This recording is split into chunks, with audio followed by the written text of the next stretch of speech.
पश्चिम बंगाल में विधानसभा चुनाव के बाद हुई कथित हिंसा की जांच अब सीबीआई करेगी।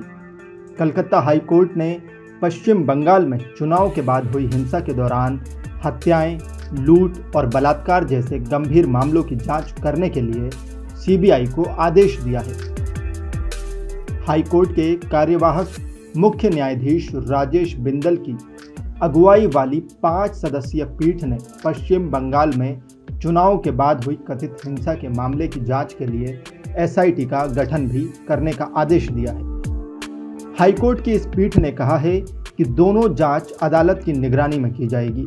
इस मामले में पीठ ने आदेश देते हुए कहा है कि जांच कमेटी अपनी रिपोर्ट हाईकोर्ट को देगी और इसकी निगरानी सुप्रीम कोर्ट के रिटायर्ड जज करेंगे। दूरसंचार महानिदेशक सुमन बाला साहू, कोलकाता पुलिस आयुक्त सोमेन मित्रा और रणवीर कुमार जैसे दिग्गज आईपीएस अधिकारी इस एसआईटी टीम का हिस्सा होंगे। एसआईटी को अगले 6 हफ्तों में पूरे मामले की रिपोर्ट पेश करने के लिए कहा गया है।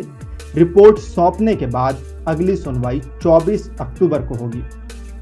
इससे पहले संविधान पीठ ने राष्ट्रीय मानव अधिकार आयोग के अध्यक्ष को राज्य में चुनाव के बाद की हिंसा के दौरान मानव अधिकारों के उल्लंघन के आरोपों की जांच करने के लिए एक जांच समिति गठित करने का आदेश दिया था।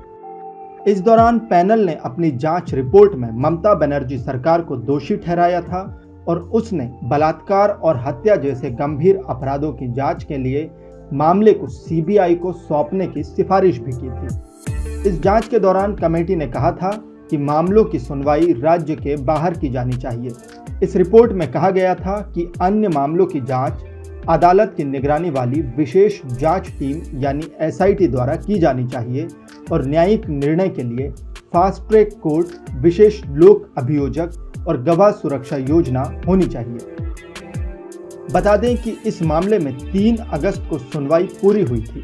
कार्यवाहक मुख्य न्यायाधीश राजेश बिंदल की अध्यक्षता वाली 5 न्यायाधीशों की पीठ ने इस मामले में फैसला सुनाया था, जिसमें न्यायमूर्ति आईपी मुखर्जी, हरीश टंडन, सोमेन सेन और सुब्रत तालुकदार शामिल थे। इस दौरान हाईकोर्ट ने आदेश सुरक्षित रख लिया था।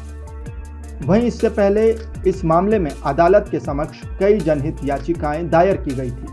इन याचिकाओं में आरोप लगाया गया था कि पश्चिम बंगाल में विधानसभा चुनाव के बाद हुई हिंसा में लोगों के साथ मारपीट की गई, उन्हें घर से भागने के लिए मजबूर किया गया और न सिर्फ उनकी संपत्ति लूटी गई बल्कि उन्हें नष्ट भी कर दिया गया। याचिका में इन आरोपों की निष्पक्ष जांच की मांग की गई थी।